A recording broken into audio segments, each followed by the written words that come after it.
지난 4.3 보궐선거에서 단 한 명의 당선자도 내지 못한 민주당은 내년 총선에 경고등이 켜졌습니다.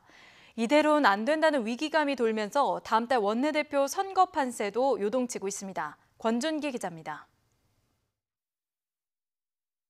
4.3 보궐선거가 이제 끝났는데 그 결과를 저희 당으로서도 엄중하게 받아들일 수밖에 없는 것 같습니다.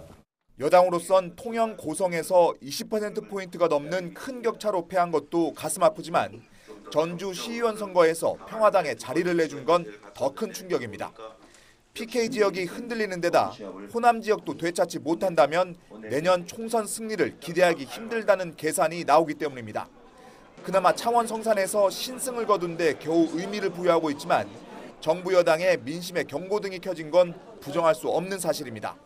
지난 대선 때 문재인 대통령께서 41%를 얻었던 곳인데 이번에 45%를 얻어서 사실은 좀 4%포인트가 좀 지지도가 높아졌구나 하는 생각은 했습니다. 더 이상의 민심 이반을 막기 위해서라도 쇄신이 필요하다는 목소리가 나오는 가운데 한 달 앞으로 다가온 원내대표 선거에도 보궐선거 결과가 영향을 미칠 수 있다는 전망이 나옵니다. 이해찬 대표 측근인 김태년 의원과 86그룹 대표주자 이인영 의원, 비주류 노웅래 의원의 3파전인데 당 지도부에 대한 견제 심리가 작용하면서 구심력 강화를 앞세운 당권파 김태년 의원과 변화를 강조하는 비당권파 이인영 노웅래 의원의 경쟁 구도에서 우위를 점치기 힘들게 됐습니다.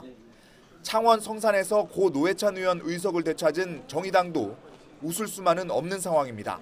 진보 정당의 정체성이 훼손될 수 있다는 당 안팎의 우려 속에 사상 초유의 여당과 후보 단일화를 했는데도 불구하고 여유 있는 승리를 거두지 못하면서 내년 총선 결과도 장담할 수 없기 때문입니다. 여기에 소수 정당의 한계를 극복하기 위해 민주평화당과 다시 공동 교섭단체를 꾸려 존재감을 키우려고 했지만 평화당 내 반대의 목소리도 만만치 않습니다. 원내 교섭단체 구성에 대해서는 우리가 꼭 정의당만은 바라볼 필요는 없다고 생각을 합니다. 바른미래당에서 오실 분도 계실 테고 여러 가지 가능성이 있다고 봅니다.